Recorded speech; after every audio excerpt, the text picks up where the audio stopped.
अंतिम दरवाजा। एक सच्ची डरावनी घटना। सोचो, अगर तुम किसी अजनबी जगह पर अकेले फंस जाओ और वहां से बाहर निकलने का कोई रास्ता ना हो और अचानक तुम्हें एहसास हो कि तुम अकेले नहीं हो। यह कहानी दिल्ली के पास एक सुनसान हाईवे की है। रात के ठीक 2:45 पर एक कैब ड्राइवर रमेश अपने आखिरी सवारी छोड़कर घर लौट रहा था। सड़कें वीरान थीं, हल्की ठंडी हवा चल रही थी, लेकिन रमेश को कुछ अजीब महसूस हो रहा था, जैसे कोई उसे देख रहा हो। जैसे ही उसने हाईवे पर स्पीड बढ़ाई, उसकी गाड़ी के आगे अचानक एक आदमी खड़ा हो गया। उसने झटके से ब्रेक लगाए। आदमी लंबा था, एक पुरानी सफेद शर्ट और मैला सा पैंट पहने हुए। उसका सिर नीचे झुका हुआ था और उसके पैर अजीब तरीके से मुड़े हुए थे। साइड हो जा, मरना है क्या? आदमी धीरे धीरे आगे बढ़ा और बिना कुछ कहे सीधे पीछे की सीट पर बैठ गया। रमेश ने रियर व्यू मिरर में देखा। आदमी सिर झुकाए बैठा था, उसका चेहरा साफ नहीं दिख रहा था। कहां जाना है? कोई जवाब नहीं। रमेश को झुंझलाहट हुई। उसने दोबारा पूछा, लेकिन तब भी कोई जवाब नहीं आया। तभी आदमी ने धीरे से सिर उठाया और जो उसने देखा, उससे उसका खून जम गया।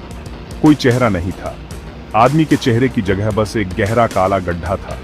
उसकी आंखों की जगह सिर्फ 2 अंधेरे छेद थे, जिनमें कुछ हिलता हुआ दिख रहा था, जैसे कई सारे छोटे कीड़े। रमेश का पूरा शरीर सुन्न पड़ गया।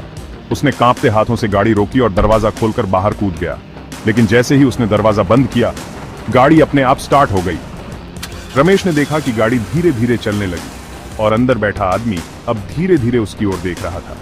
उसकी गर्दन असामान्य रूप से लंबी हो गई थी और अब वह अपनी जगह से उठ रहा था, सीधा खड़े होने के बजाय उल्टा। गाड़ी की हेडलाइट अपने आप बंद हो गई और चारों ओर गहरा अंधेरा छा गया।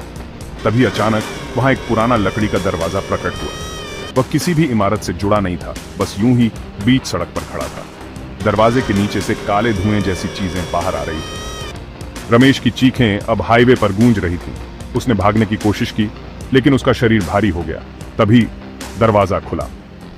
अंदर कुछ था, कुछ ऐसा जो इंसानी दिमाग समझ नहीं सकता। अगली सुबह पुलिस को रमेश की गाड़ी सड़क के किनारे मिली, लेकिन रमेश का कोई नामो निशान नहीं था। लोग कहते हैं कि उस हाईवे पर रात को एक अजीब सा दरवाजा कभी कभी दिखता है और अगर किसी ने उसे खोलने की कोशिश की तो वो फिर कभी नहीं दिखता। अब बताओ, अगर तुम उस हाईवे पर अकेले होते और तुम्हारे सामने अचानक वो दरवाजा आ जाता, क्या तुम उसे खोलते?